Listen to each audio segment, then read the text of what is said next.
मोक्कल और जिन में क्या फ़र्क है? इनकी क्या निशानियाँ, क्या अलामात हैं? नेक जिन की क्या निशानियाँ, क्या अलामात हैं? क्या नेक आमिल के साथ जिन्नात मौजूद होते हैं? क्या जिन्नात फ़ाल या फ्यूचर बता सकते हैं? तो अज़ीज़ दोस्तों, आज की इस वीडियो में आपको तमाम सवालात के जवाब मिल जाएंगे। बहुत सारे आमिल हजरात इस बात पे भी दावा करते हैं कि उनके पास जिन्नात तो मौजूद हैं, लेकिन जिन्नात के ज़रिए वो फ़ाल निकाल सकते हैं या फ्यूचर बता सकते हैं। तो अज़ीज़ दोस्तों, जिन्नात का होना तो हक है, लेकिन इमरान बिन हुसैन रज़ी अल्लाह ताला अन्हो से मरवी है कि रसूलुल्लाह सल्लल्लाहु अलैहि व आलिहि वसल्लम ने फरमाया, वो शख्स हम में से नहीं जिसने फ़ाल निकाली या जिसके लिए फ़ाल निकाली गई, और जिसने गैब को जानने का दावा किया या वो गैब को जानने का दावा करने वाले के पास गया, जिसने जादू किया या उसके लिए जादू किया गया, और जो शख्स नजूमी के पास आया और जो कुछ उसने कहा उसकी तस्दीक की, तो उसने मोहम्मद मुस्तफ़ा सल्लल्लाहु अलैहि व आलिहि वसल्लम की शरीयत से शिरक किया।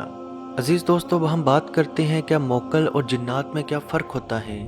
तो याद रखें, जिन्नात और मोक्कल में सिर्फ इतना ही फ़र्क है कि जिन्नात एक आज़ाद मखलूक है, अपनी मर्ज़ी से कहीं भी उड़ सकता है, कहीं भी जा सकता है, कहीं भी रह सकता है। और मोक्कल उन जिन्नात को कहते हैं जो किसी इंसान के साथ हों। यानी कि अगर मैं एक आमिल हूँ, इबादत के ज़रिए, वज़ाइफ के ज़रिए या शैतान की कुर्बत के ज़रिए मैं कुछ जिन्नात को अपने साथ राब्ते में रख लेता हूँ, तो उन्हीं जिन्नात को हम मोक्कल कहते हैं। याद रखें, दीन के लिहाज से भी जिन्नात की तीन ही इकसाम हैं, मुस्लिम, यहूदी और ईसाई। और याद रखें, यहूदी जिन सबसे ज़्यादा ख़तरनाक होते हैं, और वो कोई भी ऐसा मौका जिससे इंसान को नुकसान पहुंचाया जा सके, हाँ वो मुस्लिम हो हाँ वो नॉन मुस्लिम हो, यहूदी जिन कभी भी नहीं छोड़ता। और ज़्यादातर जादूगर इन्हीं जिन्नात को अपने ताबे करने की कोशिश करते हैं। इन जिन्नात को खट्टी और तीखी चीज़ें बहुत ज़्यादा पसंद होती हैं। तो आपने देखा होगा कि जादूगर हमेशा जादू करते अपने पास नींबू और मिर्चें ज़रूर रखते हैं। नेक जिन की क्या निशानियाँ, क्या अलामात हैं। तो अचानक से कोई अच्छी सी खुशबू, नाक में अचानक से कोई अच्छी सी खुशबू आ जाना, या अचानक ही दिल में बहुत ज़्यादा सुकून का महसूस होना शुरू हो जाना, या ऐसा लगना कि आपके इर्द गिर्द कोई चीज़ है लेकिन वो आपको बेनिफिट या आपको कोई फ़ायदा देना चाहती है। क्योंकि इंसान की सिक्स सेंस बहुत ज़्यादा तेज़ है। जब इंसान के दिल में अचानक से खौफ का पैदा होना शुरू हो जाए तो उसकी एक अलामत जिन्नात की भी है, और ये जिन्नात आपको नुकसान पहुंचा सकते हैं। इसके बरक्स अगर आपका दिन एकदम से मुतमिन हो जाए, एकदम से सुकून में चला जाए, तो ये नेक जिन की निशानी है। बहुत सारे लोग नेक जिन्नात से राब्ता करने की कोशिश करते हैं, तो याद रखें, नेक जिन्नात हमेशा इंसानों से दूर रहना पसंद करते हैं। इसके बरक्स काफ़ी नेक जिन्नात ऐसे भी हैं जो लोगों के घरों में भी जाना या आना या रहना पसंद करते हैं। इसके अलावा जिन्नात जो इंसान को नुकसान पहुंचा सकते हैं, आशिक जिन्नात भी हो सकते हैं, जादू के ज़रिए जिन्नात आए भी हो सकते हैं, या वैसे ही आपके घर में कोई जिन गुजर रहा हो तो वो आपके घर में रहना या आपके घर में दाखिल हो सकता है। बुरे जिन की, हबीस जिन की, या उन जिन्नात की जो आपको नुकसान पहुंचा सकते हैं, क्या निशानी है। तो अचानक से कोई बदबूदार चीज़, बदबूदार स्मेल आपकी नाक के नीचे अचानक से महसूस होना, गोश्त, खून की स्मेल आना, अचानक से कोई चीज़, जलती हुई चीज़ की स्मेल आना, अचानक से झटका लगना कि कोई आपको देख रहा है या कोई आपके करीब है, और आपके दिल में अचानक से अजीब सा खौफ का पैदा होना शुरू हो जाना, यह भी बुरे जिन की, हबीस जिन की निशानी है। याद रखें, मोक्कल या नेक जिन्नात इंसान को ज़्यादा तरह से नुकसान पहुंचा सकते हैं, क्योंकि इंसान और जिन्नात की फितरत में बहुत ज़्यादा फ़र्क है। वो बहुत ज़्यादा इबादत कर सकते हैं, बहुत ज़्यादा अज़कार कर सकते हैं, लेकिन आम इंसान इतनी ज़्यादा कैपेसिटी नहीं रख सकता।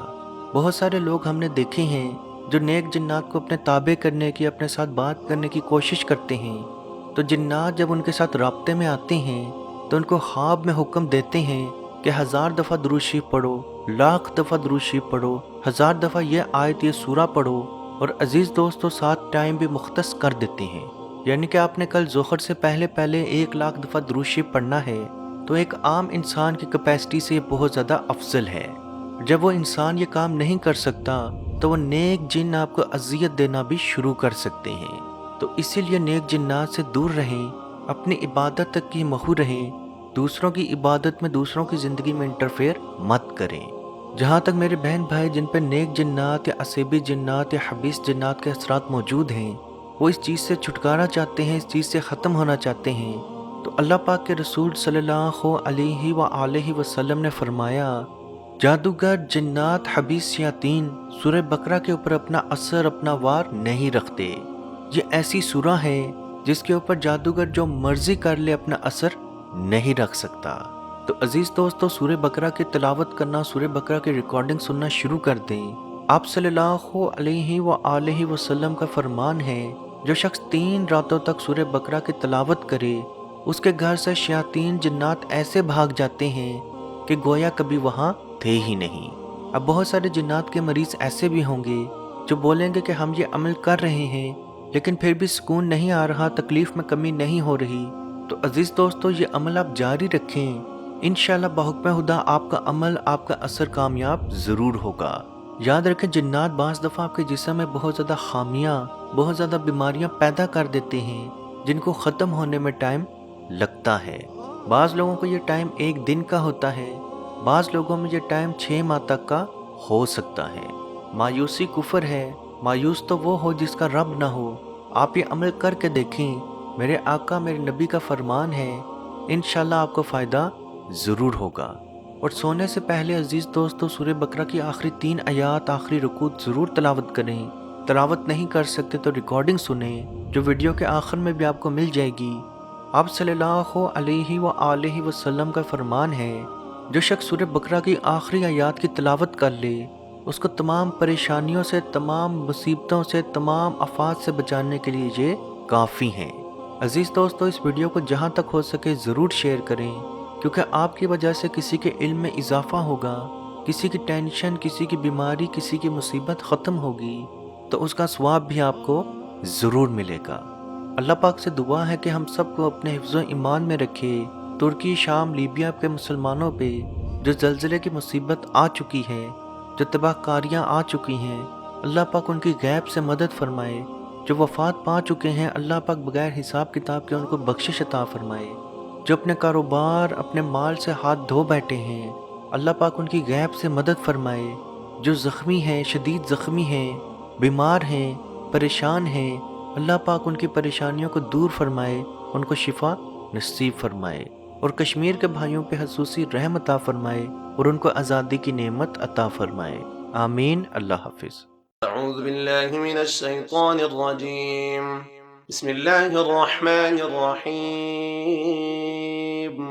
للہ ما فی السماوات وما فی الارض وَإِن تُبْدُوا مَا فِي أَنفُسِكُمْ أَوْ تُخْفُوهُ يُحَاسِبْكُم بِهِ اللَّهُ فَيَغْفِرُ لِمَن يَشَاءُ وَيُعَذِّبُ مَن يَشَاءُ وَاللَّهُ عَلَى كُلِّ شَيْءٍ قَدِيرٌ۔ آمن الرسول بما أنزل إليه من ربه والمؤمنون كل آمن بالله وملائكته وكتبه ورسله لا نفرق بين أحد من رسله وقالوا سمعنا وأطعنا غفرانك ربنا وإليك المصير۔ لا يكلف الله نفسا إلا وسعها، لها ما كسبت وعليها ما اكتسبت، ربنا لا تؤاخذنا إن نسينا أو أخطأنا، ربنا ولا تحمل علينا إصرا كما حملته على الذين من قبلنا، ربنا ولا تحملنا ما لا طاقة لنا به، واعف عنا واغفر لنا وارحمنا، أنت مولانا فانصرنا على القوم الكافرين۔